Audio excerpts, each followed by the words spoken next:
सांगा नेमकी काय मागणी होती आणि तुम्ही का बरं निषेध केला उपमुख्यमंत्री? महाराष्ट्र राज्याचे नागरिक समस्या व लाडक्या बहिणीच्या समस्या घेऊन त्यांना निषेधार्थ त्यांना काळे झेंडे दाखवले। लाडक्या बहिणीला 2100 रुपये देणार म्हणून असे खोटे नाटे आश्वासन देऊन सत्ता काबीज केली आणि ज्या बहिणी आहे 2 ते 2.5 लाख बहिणीचे नाव वगळण्यात येऊ लागले।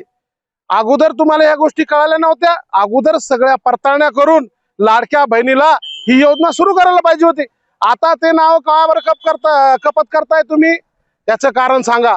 दुसरी गोष्ट, परिणित आमचं जे विषय जी आमची मागणी होती, भगवान बुद्धांचा पुतळा मोती तलावामध्ये बसावा याकरिता आतापर्यंत सरकारने कोणताही ठोस निर्णय घेतला नाही।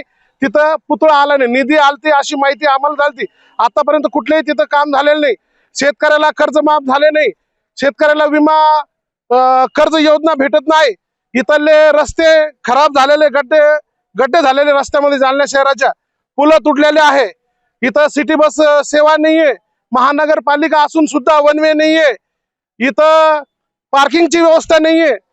घरकुल योजनेला, रमाबाई घरकुल योजनेला शासन महानगरपालिकेला 3.5 लाख रुपये देतं, इथं 2.5 लाखच आहे।